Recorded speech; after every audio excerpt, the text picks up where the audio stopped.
I get it, you're staring at a shelf of subwoofers, wondering if any of them will actually give you that room-shaking low end without turning your living room into a construction site.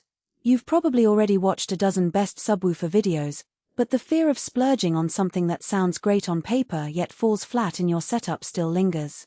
And before you click away, let me say, link is in the description if you want to check the product details on Amazon. So, let's talk about the Bowers & Wilkins ASW610 from the 600 series. It's a 10-inch sub that promises powerful bass, clean sound, a compact chassis, adjustable frequency response, and easy control.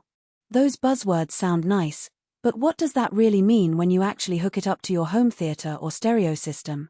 First off, who's this sub for? If you're the type of listener who enjoys movies with those deep rumble explosions, or you love music that moves the floor, think EDM, hip-hop, or orchestral scores, then the ASW610 is worth a look. Its 10-inch driver is big enough to deliver that visceral impact, but because Bowers & Wilkins kept the enclosure tight, it doesn't dominate the room visually. That matters if you're working with a modest-sized media cabinet or a bookshelf setup where a hulking box would look out of place. On the flip side, if you live in an apartment where your neighbors can hear every bass thump, or if you're only after subtle, background-level bass for casual TV watching, you might want to skip this one. The ASW610 is designed to fill a space, and while you can dial the level down, the low-frequency output is still more pronounced than many quiet room subwoofers. Now, let's dig into the practical strengths. The first thing I noticed when I set it up was how straightforward the placement was. Bowers & Wilkins included a single, well-spaced vent on the rear, which helps the driver breathe without the need for an elaborate acoustic treatment. I tucked the sub into a corner of my living room, ran a short RCA cable from my AV receiver, and used the onboard controls to set the crossover to 80Hz right around where my main speakers start to roll off. Within a few minutes, the bass was tight enough that dialogue remained clear during an action sequence, yet the explosions still hit with that satisfying punch. That tightness is a real strength. Many subwoofers in this price range either sound boomy or mushy. The ASW610 manages to stay clean. The adjustable frequency response isn't just a knob on a spec sheet, it actually lets you tailor the sub to your room's acoustics. In a bedroom with carpet and heavy curtains, I pulled the crossover down a bit and cut the phase to eliminate a slight hollow feeling that can happen when the sub and speakers are out of sync. The result was a balanced low end that didn't overpower the mids. Another practical perk is the compact design. At just under 13 inches tall, the black chassis can sit on a shelf or slide under a sofa without looking like a piece of industrial equipment.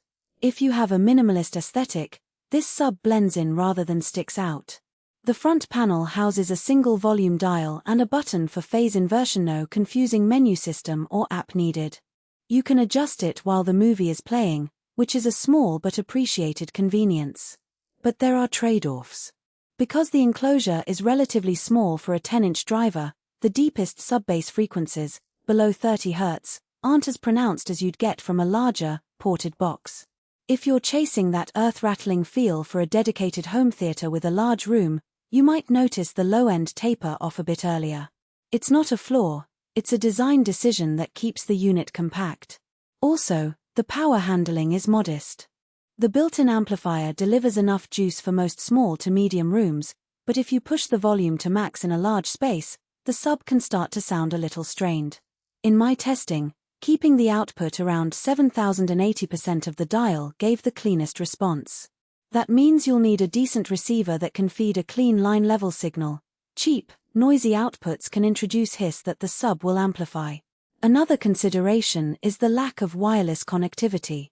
Some newer subwoofers let you control them via a smartphone app or integrate with smart home systems.